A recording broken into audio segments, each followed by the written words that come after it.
চামালক্য বাহিনী চলে আসছে। আমরা এখন হচ্ছে ধান খেতে আসছি।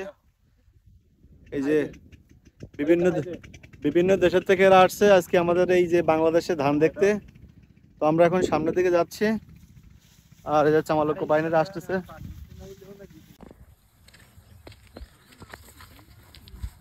আপনারা তো সবসময় বিভিন্ন ভিডিওতে দেখেন হচ্ছে শহর কেন্দ্রিক।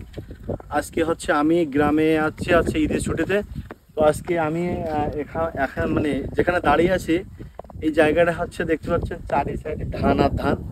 সো এখন হচ্ছে আপনাদের সাথে কিছু বিষয় শেয়ার করব। সেখানে হচ্ছে এখানে সুন্দর একটা ডিপ আছে, ডিবি গোসল করব এবং এখানকার যে পরিবেশটা আপনাদের দেখাবো। যেহেতু এখন ঈদের সময় এই জন্য হচ্ছে আমি একটা ঈদ ব্লগ নিয়ে চলে আসছি, আর এই ব্লগে দেখাবো গ্রামের সৌন্দর্য এবং আমার ঈদের পরের দিন সময়গুলো কিভাবে কাটিয়েছে সবকিছু আপনাদের জানাবো। এই ভিডিওটা না টেনে সম্পূর্ণ ভিডিওটি দেখার রিকোয়েস্ট থাকলো। ঈদের সময় সবসময় বাড়ি আসা হয়, কিন্তু এত সুন্দর জায়গা এবং ভাই ব্রাদার সবাই মিলে এত সুন্দরভাবে একটা দিন উদযাপন করছি। সো আপনাদের সামনে কিছু শেয়ার করব। আমাদের বাড়ির পাশে এরকম সুন্দর একটা বিল ছিল, আর সেই বিলই হচ্ছে আমরা চলে আসছিলাম গোসল করার জন্য। আজ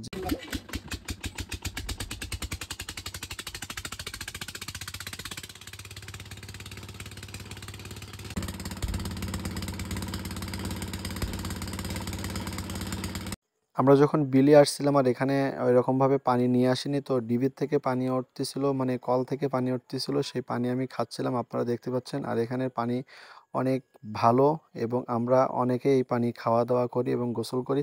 সো আমিও একটু গ্রামের মজা তো গ্রামেই, শহরের মজা তো শহরেই, এরকম ভিউ।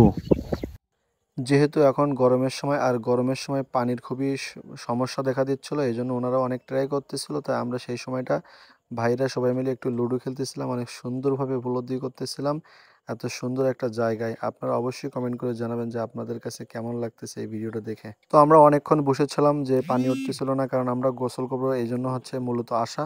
সো অনেকক্ষণ পরে দেখলাম যে আস্তে আস্তে পানি উঠতেছে। আমরা সাথে করে দুইটা ক্যামেরা নিয়ে গিয়েছিলাম, যেহেতু আমরা এত সুন্দর একটা জায়গায় আসছি, আর যদি ক্যামেরা বন্দি না করি তাহলে কি হবে। এই জন্য ওই যে আমার ছোট ভাইরা আসতেছিল, ওরা দেখতে পাচ্ছেন। তো পানি ওঠার কারণে আমি হচ্ছে গোসল করা শুরু করে দিয়েছিলাম, আর আমার কাছে খুবই ভালো লাগতেছিল। ঠান্ডা বাতাস, ঠান্ডা পানি, আর গরমের সময় এইটা উপলব্ধি করা যে কতটা ভালো লাগে, এটা আসলে আপনারা যারা যারা উপলব্ধি করছেন গ্রামে থাকেন তারা অবশ্যই জানবেন। আমাদের কাছে খুবই ভালো লাগছে। আশা করি যে কয়দিন বাড়ি থাকবো প্রতিদিন হইলে একবার করে এখানে গোসল করতে আসবো, কারণ আমার কাছে খুবই ভালো লাগতেছিল। আর এই মোমেন্টগুলো সারা পানি উঠতেছে, আমরা সবাই ভাই ব্রাদার সব চলে আসছে এখানে গোসল করার জন্য। তো আপনারা চলে আসুন, আর ওই বিলির গাছ মাঝখানে গোসল করার যে কি মজা, এটা আসলে আপনারা বিশ্বাস করবেন না, না আসলে। তো আমাদের গোসল করা শেষ, আমরা সম্পূর্ণ এই ভিডিওতে দেখতে পারবেন। তো আমার পেছনের টিমমেট গুলো তো দেখেন,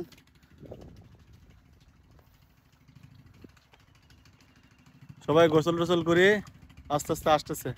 একটু হাই দাও। অনেকদিন পরে ভিডিও বানাচ্ছি, ভিডিওর ভিতরে কোনো ভুল ত্রুটি হলে ক্ষমা দৃষ্টিতে দেখবেন। আমার কাছে খুবই ভালো একটা সময় পার করছি, এজন্য আপনাদের সাথে শেয়ার করলাম। সবাই ভালো থাকবেন, সুস্থ থাকবেন, দেখা হচ্ছে নতুন কোনো ভিডিওতে। আল্লাহ হাফেজ।